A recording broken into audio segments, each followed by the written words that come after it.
Hello, I'm Sharon Elliott and I'm the CEO of Ethiopiaid Australia. You may have been keeping updated with the developments across Africa due to coronavirus over this past few weeks. And today I wanted to give you the latest on how this is affecting the programs you are supporting in Ethiopia. As we're discovering, it's not only health that's affected by the pandemic, but people's livelihoods, children's education and women's safety. And in countries like Ethiopia, with limited health and economic resources, this is all the more challenging. An immediate concern has been the rise in gender-based violence during COVID-19 restrictions.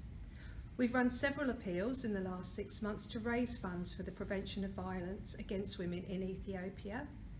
And I'm pleased to let you know that the support of you, the Ethiopiaid community, has been vital in ensuring our sponsored safe shelters remain operational during COVID-19. It is simply not possible to stop this service.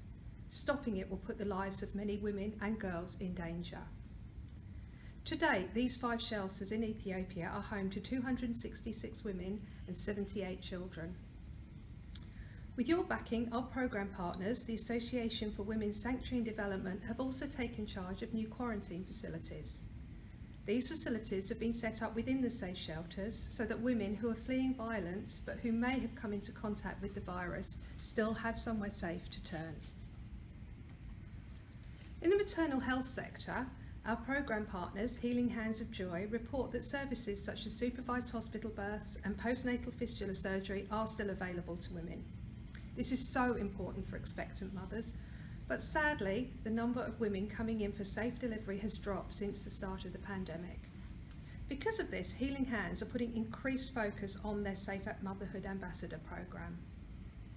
While they're not able to train any new ambassadors for the moment due to coronavirus restrictions, they're actively working with their existing ambassadors to make sure they're still teaching about fistula in rural communities and assisting women to get pre- and postnatal care while staying safe from the virus, of course.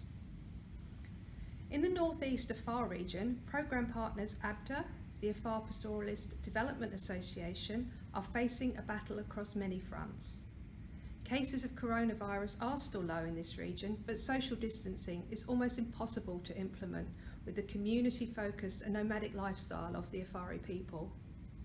Since February, ABDA have been printing public information flyers, running FM radio ads, screening awareness films and sending people with microphones to towns and markets, all to teach about coronavirus safety and prevention. Now, while schools have been shut down across all of Ethiopia, here in Afar it is having a devastating effect. Homeschooling is simply not an option. Most homes don't have computers, let alone internet access, and many parents are illiterate, having never had the chance for education themselves.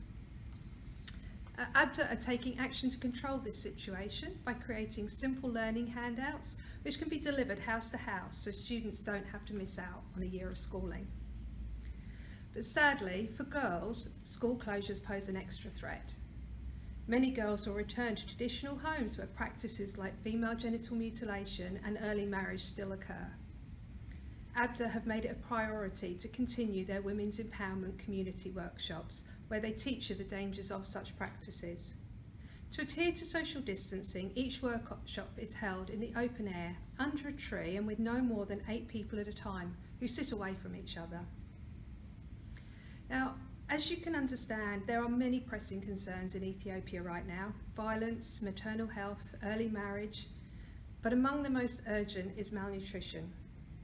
Food supply chains in many parts of Africa have been heavily impacted by coronavirus lockdowns and travel restrictions. In Ethiopia's northeast, this has been worsened by plagues of locusts who have been tearing through crops and grazing lands since the start of the year. The World Food Programme is estimating that the number of people suffering from hunger in Africa could go from 135 million to more than 250 million by the end of the year. Millions of families will be pushed into extreme poverty. Some countries around the world are beginning to emerge from the dark shadow that is coronavirus. For us in Australia, our restrictions are easing and for the most part we are safe and healthy. There is light at the end of the tunnel. But for Ethiopia, the shadow of coronavirus is about to be eclipsed by something much worse. With your support, we can weather the storm. Whether you've recently joined the Ethiopiaid community or whether you've been supporting people in need in Ethiopia for many years now, I offer you my sincere thanks. Your care and your actions are drivers for positive change as we face our most urgent crisis yet in Ethiopia. I'll speak with you more soon. Stay safe, take care.